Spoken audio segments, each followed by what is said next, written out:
Starting with last week, we felt we missed an opportunity to win a game against a really quality opponent on the road. We had our opportunities, but in all three phases, we didn't get it done. We've got a lot of fixed this week, but we're excited that we've got San Diego State coming to Bulldog Stadium, another quality opponent. Coach Long and his staff have done a great job since being there. He's an excellent defensive coach, presents a ton of problems because schematically they do some different things. They're a pressure-based defense, create a lot of havoc. And he knows this league very, very well, having been in it at New Mexico and now at San Diego State. And then offensively, they're a very balanced team. They're going to start with the run. Andy Ludwig, their offensive coordinator, familiar name around here, did a great job here. He's doing a great job at San Diego State. They've got two excellent running backs. They're averaging about 250 yards a game rushing, which sets up their play-action pass game. And Ryan Katz, their quarterback, is doing a very efficient job of that. They're averaging about 200 yards throwing. So, again, another difficult opponent that we look forward to the challenge, especially with it being the first game of league play. So, with that. Any other thoughts about Saturday's game after reviewing film? Well, it's like I touched on in the opening statement. It was really an opportunity that we let slip through our fingers. We knew Tulsa was an excellent opponent. We thought we had a good plan. We thought we had a good week of practice. We executed well early and didn't sustain that. And as you look at the tape, there's reasons why we didn't do that. I mentioned before, we dropped, I believe, 9 balls. We've had problems on third down. We had 5 of those drops on third down. You convert those 5 with catches. And instead of going, I believe we're 9 for 23, now you're 14 for 23, and you're over 50%, and that's where you want to be. So that was obviously disappointing. Defensively, we did some good things. I thought we really shut down the run against an excellent running team, but a couple of critical plays we gave up, and you can't do that. I like the takeaways our defense created, but the bottom line, and this happens no matter if you're playing a good offense, good defense, or whatever, Tulsa's defense outplayed our defense on Saturday. We did some good things, but their defense played better. Offensively, we did some good things, but Tulsa's offense played better. And special teams, their special teams played better. So at the end of the day, whether we got to win 3-2 or 73-72, you got to outplay each other's segment. We didn't do that. Coach, I know that you'll never say the refs are an excuse for losing, but how did you ever sense the team was getting frustrated with some of the calls that seemed a little bogus? I hope not. I try to address that with our team all the time. We talk about adversity, and the circumstances we're in, are not nearly as important as to how we handle the adversity. And we clearly didn't handle it well enough. Something we've got to continue to address. On that last, I think it was the last drive for Tulsa, there was a completion that looked incomplete. What did you see on the tape once you reviewed it? It's hard to tell on the tape. I probably would have to look at the TV copy to see. But every play is reviewable, and so they I would imagine they took a look at it upstairs.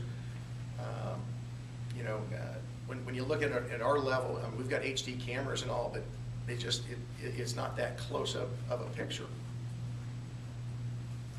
Also on that drive, Singleton's run that picked up the first down, they never stopped the clock to reset the ball. Were you guys aware of that? And is there anything you can do about that?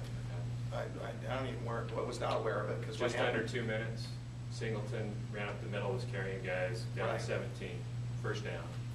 The clock never stopped to reset the chains.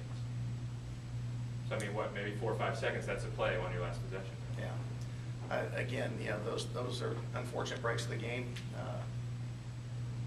We shouldn't have had it come down to that situation. If we take care of our business, then it's inconsequential. You can't see it on our tape. We get a flash of the scoreboard, and then you see the play. So I didn't notice it. What does it mean to get Rashad back this week? That's huge. He's a senior leader for us. I think he brings a toughness. He definitely brings speed to the table and experience. He's chomping at the bit to play. It's hurt him not being in for 4 games, which, you know, I expected. It's hurt our team not having him. So we're excited to have him play. Will he start? We'll see how it goes this week, but I anticipate he'll start. What does he do that makes things, you know, helps you guys' offense, enhances it? Well, it's like I mentioned. I mean, he's got big play making ability. He's shown that he's done it in the past. He's got experience, understands our offense very, very well. He's an explosive player. He'll likely return punts for us, you know, depending on how things go this week. We'll take some off of Isaiah's plate, and so keep him a little bit more fresh. When we go to our 4-wide package, he'll definitely be starting. Then when we're on our 3-wide stuff, depending on, you know, how we do practice this week and where we put him, he could be starting on that. So I think anytime you put a player of his caliber on the field, as a defense, you've got to account for him. And so I think that'll help our run game and just help our ability to get explosive plays. We only had 5 explosive plays last week against Tulsa. You have to credit them with good defense, but you know, we had 10 explosive plays against an excellent Oregon team. You know, so something tells me that you know, it wasn't just Tulsa, even though they're very, very good. We did not execute nearly as well as we should have, and we pointed that out this morning in our film review. There's too many little things that we neglected to do that we've got to get corrected this week. It would seem Rashad would help against the blitz. I think passing against the blitz in the second half, 2 of 6, but 2 of those were drops. How did you think Derek handled their pressure? Well, you know, I thought he did a decent job. Most times he saw it coming. When they're only bringing 5, we expect to be able to pick it up. You know, when we didn't every time. So if you've got a quarterback who's worried about the blitz and not looking down the field and attacking the coverage, you've got an issue, and Derek doesn't do that. We've got to get the ball out of his hands a little bit quicker, but part of that is we got to get receivers not getting rerouted, and that happened too many times. You said at halftime of the game, I think, that you felt like you needed to match their intensity. Did you feel like going up 20-6 or 20-7, whatever it was, so quickly, was there a lull because of that, or any sense of comfort? I don't know that there was a lull, but I thought when Tulsa scored the 4th down throw, that there was definitely a momentum shift in the game, and we energized them. I thought that was a critical play in the ball game where had we defended them, and you know, you got to give their kid credit. You know, made a diving catch, the guy made a good throw. But had we defended that play, I think we could have potentially had a totally different outcome. You know, if and buts were candy and nuts, we'd all have a Merry Christmas. It doesn't count at this point, but you know, I think that was a key play to get them back in where we had the upper hand momentum-wise. I don't know that our guys got comfortable. It just, they're a talented team. They made plays, and so there's an ebb and flow to a game, and they came back. Does that missed field goal at the end of the first half have an emotion swinging thing for both teams? I think it can be. You know, clearly I think it sparked them. They were excited at the end of the half. We were, you know, disappointed that we did not hit it, but again, that's part of football. You know, we had guys drop passes. We had guys blow coverages. We had guys not fit their gaps. You know, we had a kicker didn't make a field goal. I mean, you can pick any one play out of probably 15 that if the opposite happened, we win that football game that we did. What do you say to Quentin Brashears this week to make sure his confidence isn't shaken? You know, he's our guy. He's got to perform. I mean, just like anyone, just like Derek does, just like Phillip, just like Robbie. But he's proven through camp. He's proven through the first, you know, 3 weeks. You know, not so much last Saturday, but the first 3 weeks of camp that he's capable of being our kicker and capable of being dependable. So we've got to get him to where he's back to being confident and put him in situations in practice where he hits field goals that he's supposed to hit. Well, do you think, so that was about a 33-yard field goal that he did miss. Does that change your perception on 4th down at any point that close in? No. I mean, he's got a leg to kick to 45 yards, I believe, and you know, he's done it consistently in practice, which is where we first base our evaluations. You know, he went to Oregon and did it, you know, in front of a hostile crowd, didn't miss a field goal or an extra point, you know, and so he's got it within him. He had a bad day. I mean, he's not the only one. We had a bunch of players that had bad days. We didn't do a good job coaching. So we'll get that straightened out. We'll get him back to being confident. And we're undefeated in the league, and we need him to be our kicker, in this league. The block, was that a bad snap, or was it just kind of? No, it was a low kick. And again, that's something that he's got to correct. He typically does not get the ball in the air as high as we'd like, but that one was particularly low. Coach, your coaching philosophy, like a win was there for the taking, okay, it didn't happen. Is your coaching philosophy to say, hey, we were in the position, next time let's capitalize on it? Or do you say, this is something that we've got to fix? Is it more of a positive thing or is it more of a negative thing? How do you handle that this week? It's every week, whether you win or lose on Monday, we get after our guys' tails. I mean, we have a standard we're trying to play to, and the end result makes you feel either good or bad about yourself, whether you win or lose, but how you address Monday has no bearing on here was the technique, here was the execution of it, you either did it or you didn't. And so it's a teaching of the process for our players and for our coaches. We've got some coaches that haven't all been together, and so when you see different evolutions of things, in order to go through and be as efficient as you want to, you can't have every situation happen in practice. You try to. Sometimes it happens in a game. And so we try to learn as we come in on Sunday as a staff, reviewing the tape, and then on Monday morning with our players, trying to show them exactly what we asked them to do in practice, why didn't it get done during Saturday, and how we're going to fix it this week. There was an article in the Bee last week about how Victor Dina performed in practice and expectation, maybe seeing him more, but we really didn't see much of him Saturday. He played Saturday. I got to get with Coach Antoine and find out what the number of snaps were, but he played. I don't think I saw him at all in the second half, and it looked like maybe it was one series. First, I was just wondering if it was just a game situation of who you needed in what situation.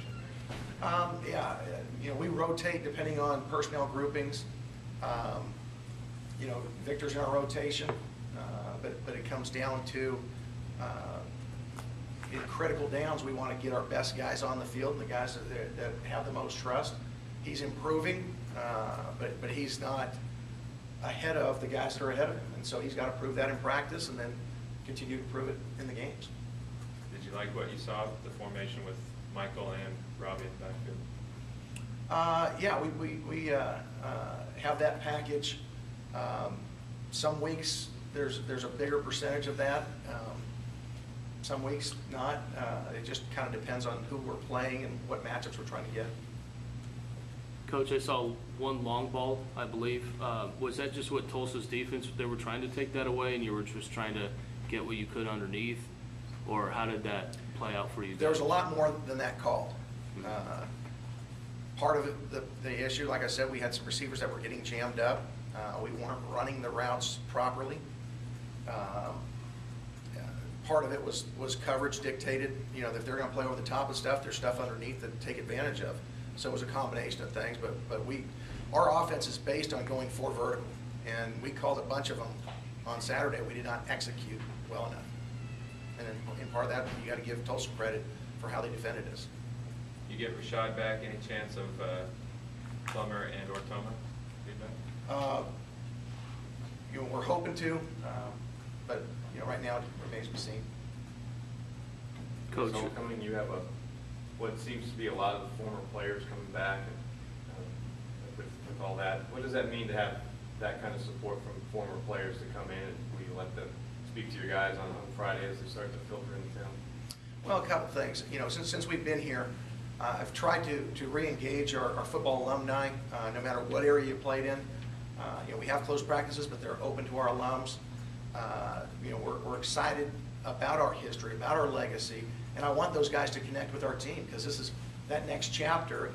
And then for our current players, I want them to realize, hey, Bulldog football doesn't end in 4 or 5 years. There's guys out there that gave their blood, sweat, and tears to this program that it means something to.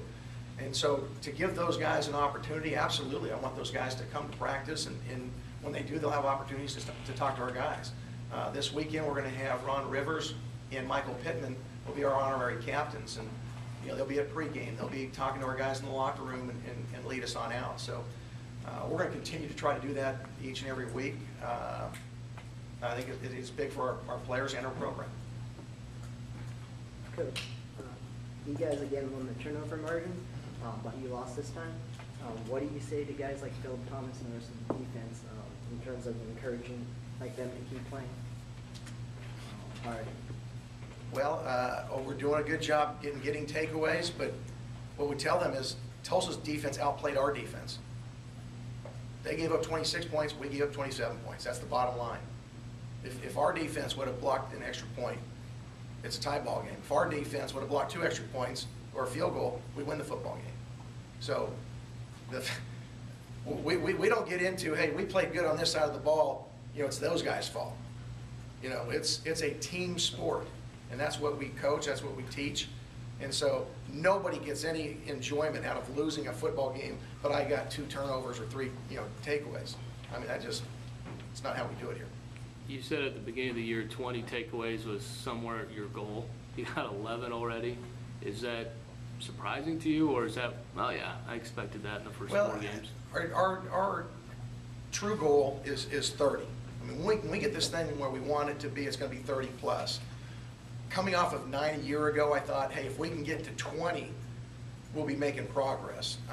I think our guys have picked up on things as fast or maybe even faster than what we thought. We've got some definite playmakers that can create takeaways, and I like the direction we're going. We didn't do a great job of ball security last week, but I think we've had, 4 turnovers in 4 games. If we end the year with just 12 turnovers, I'll be pleased with where we're at. Having said that, you can't have multiple turnover games like we did Saturday. Again, that's one of those plays. If Derek doesn't fumble the ball in the sack, it's a different ball game. If Robbie doesn't fumble the ball, it's probably a different ball game. There were just too many of those plays that on the road against a quality opponent in a 1-point game flips the game. Does it help that there's some familiarity for your players, that they just played these guys in December, even though they've lost Burris and Coleman, that you have some recent tapes to look at with these guys as well as this year's stuff? Well, I mean, we looked at last year's stuff, but with the new quarterback and the new running backs, they really are different. Defensively, they're probably similar, but we're different. And so you look at spread teams and how they defend those type of teams. They're a pro style. They're going to get some 1 back with 2 tight ends, and 2 backs with 1, and 2 backs with 2 tight ends. And so they're going to try to be a physical, smash mouth team. And then they've got some vertical threats, and they try to stretch the field vertically off of that.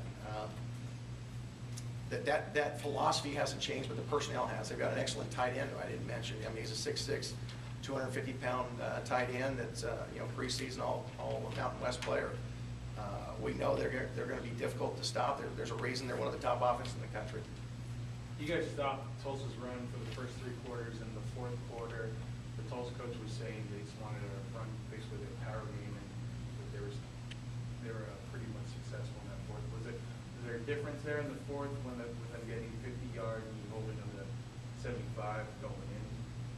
Well, I think if you look at those, I mean, you just look at the stats. Maybe they got 50 yards. I think if you talk to the Tulsa coaches, they weren't very happy with it at all. I mean, they had one run, I think they broke for like 10 and another for 20, and everything else was 1 or 2. I didn't think they could effectively run the ball against us. They averaged, I believe. No, just the 4th quarter part. You feel like Tulsa was running the ball a little better? They had more carries in the 4th quarter. Their average per play was like 2.9. So, I mean, if you just look at the stats, it doesn't tell the true story. So, if one run, where I thought we got hurt was we were doing a good job on first down run and not doing a good job on 2nd and long when they were just throwing jump balls to their guys. We had pass interference and they caught 1 or 2 of them. Any other questions for Coach? Coach, one last question about San Diego State's offense. Can you talk about cats and maybe a development that you've seen from Oregon State film? There is any, I don't remember him playing there, to San Diego State, and what kind of matchup potential problems he gave you guys? You know, I didn't watch any Oregon State tape, but I knew that he had started for Oregon State until getting injured. In fact, when I was at the Air Force Academy, we were recruiting him. He's an excellent student. He's got a lot of athleticism, and he had some interest in the Air Force Academy. I know he's very athletic. They do some quarterback run stuff with him. He's a guy with a ton of experience, having played in the Pac-12, and now after having sat out at a year at San Diego State, and he's got 4 games under his belt. He's got a big-time arm. He's athletic, and he's a smart football player. And with Coach Ludwig coaching him up, he's very, very efficient. I think they're one of the top passing efficiency teams, certainly in our league, and I think one of the top 20 in the country. How would you assess how DeRon Smith has played this year so far? He's doing a decent job.